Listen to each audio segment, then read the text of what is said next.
بسم اللہ الرحمن الرحیم۔ السلام علیکم ورحمۃ اللہ وبرکاتہ۔ محترم ناظرین، قرآن مجید فرقان حمید میں اللہ تبارک و تعالیٰ نے ارشاد فرمایا، اور زنا کے قریب نہ جاؤ، بے شک یہ بڑی بے حیائی اور برائی کا راستہ ہے۔ محترم ناظرین، کیا آپ جانتے ہیں کہ اس کائنات کے اندر سب سے پہلے کون سے بدبخت نے زنا کی ابتدا کی تھی؟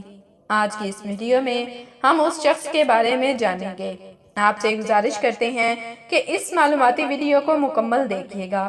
محترم ناظرین، جب حضرت آدم علیہ السلام اور حضرت حوا علیہ السلام نے اللہ تبارک و تعالیٰ کے منع کرنے کے باوجود شجرے ممنوعہ کا پھل کھایا، تو اللہ تعالیٰ نے حضرت آدم علیہ السلام اور حضرت حوا علیہ السلام کو زمین پر اتار دیا، اور پھر اللہ کے حکم سے حضرت آدم اور حضرت حوا علیہ السلام کے ہاں اولاد پیدا ہوئی۔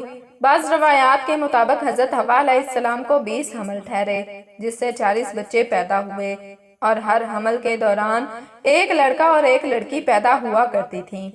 پیارے دوستو، یہ بات یاد رکھیں کہ اس وقت کے قوانین شریعت ہماری آج کی شریعت کے قوانین سے بالکل مختلف تھے۔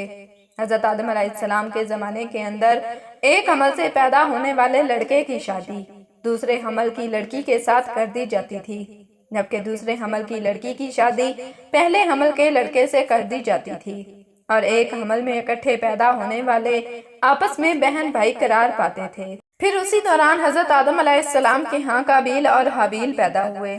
چنانچہ قابیل کی بہن اکلیمہ بہت زیادہ خوبصورت تھی، جبکہ جو لڑکی حابیل علیہ السلام کے ساتھ پیدا ہوئی تھی وہ اتنی خوبصورت نہ تھی۔ جب یہ بچے بڑھ کر جوان ہوئے اور ان کی آپس میں شادی کا وقت آیا، تو قابیل نے حابیل علیہ السلام کی بہن کے ساتھ نکاح کرنے سے انکار کر دیا اور کہنے لگا، یہ تو بالکل خوبصورت نہیں ہے، میں اپنی بہن اکلیمہ کے ساتھ شادی کروں گا۔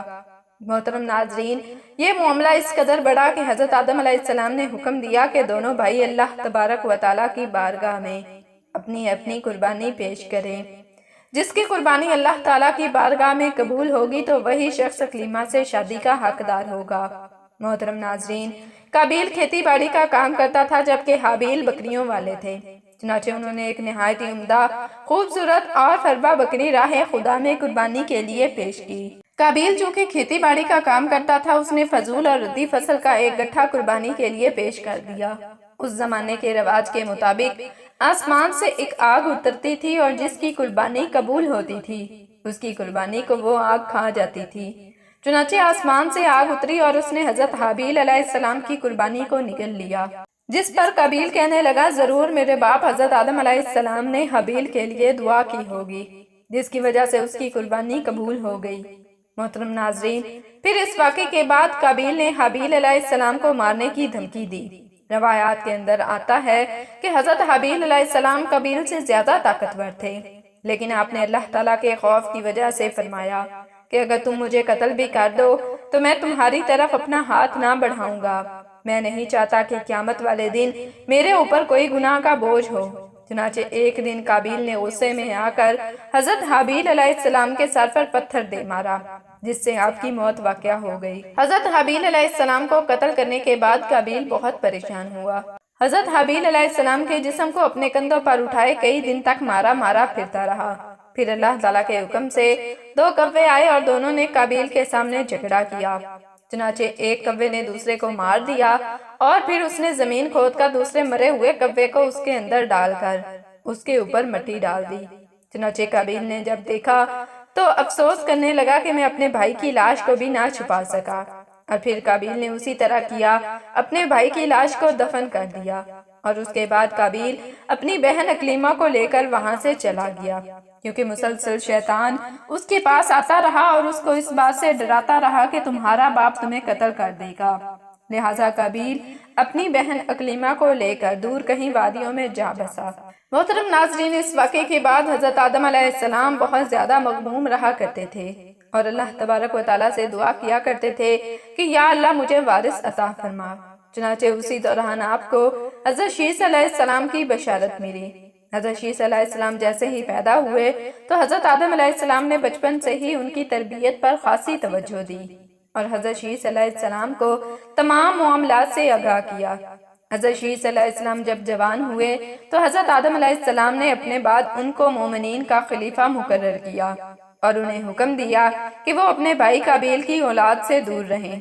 اور پھر اس کے بعد حضرت آدم علیہ السلام کے وصال کا وقت قریب آ گیا تو آدم علیہ السلام یہی وصیت کرتے ہوئے اس دنیا سے کوچ فرما گئے کہ اللہ تعالیٰ کے مقدس فرشتے نازل ہوئے اور انہوں نے حضرت شیث علیہ السلام کو حضرت آدم علیہ السلام کے دفن کرنے کا طریقہ بتایا۔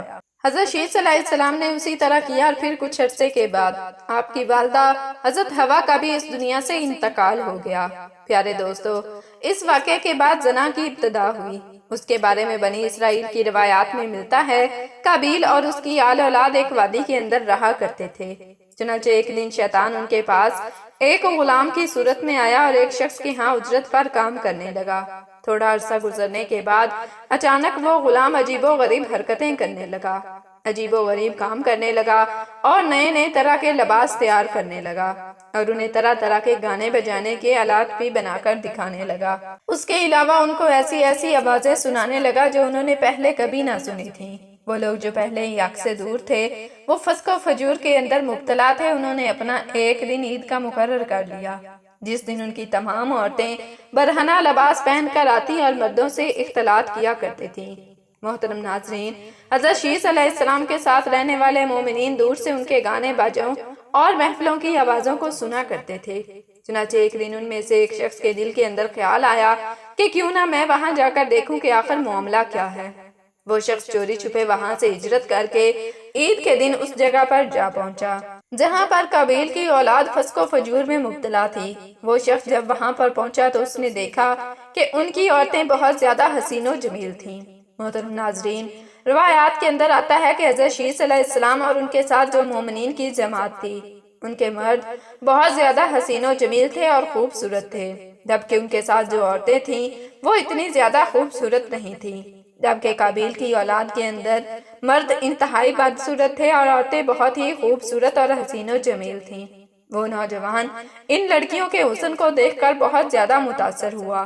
جب وہ نوجوان واپس آیا تو اس نے چوری چھپے دیگر مومنین کو بھی اس بات کی خبر دی۔ پھر مومنین لوگوں میں سے بعض کمزور ایمان والے وہاں سے ہجرت کرنے لگے اور قابیل کی اولاد کے پاس جا کر ان کی عورتوں کے فتنہ فساد کے اندر مبتلا ہونے لگے اور آپس میں زنا کرنے لگے، جس سے زنا جیسے کبیرہ گناہ کی ابتدا ہوئی۔ محترم ناظرین، روایات میں آتا ہے کہ حضرت شیث علیہ السلام کے ساتھ رہنے والے مومنین کی تعداد بہت کم ہو گئی، جبکہ اسی دوران قابیل کا گروہ بہت زیادہ طاقتور ہو چکا تھا۔ وہ اپنی بستیوں کے اندر بھی فتنہ فساد پھیلاتے اور باہر بھی، اور اس طرح دنیا میں زنا کی ابتدا ہوئی۔ محترم ناظرین، ہم امید کرتے ہیں کہ آج کی ہماری معلوماتی ویڈیو آپ کو ضرور اچھی لگی ہوگی۔ ویڈیو کو لائک کیجئے اور شیئر کیجئے اور مزید اس طرح کی ویڈیوز دیکھنے کے لیے ہمارے چینل کو سبسکرائب کریں۔ جلد ہی ملتے ہیں ایک نئی ویڈیو کے ساتھ۔ اپنا بہت زیادہ خیال رکھیے گا۔ اللہ آپ سب کا حامی و ناصر۔ آمین ثم آمین۔ جزاکم اللہ خیرا کثیرا۔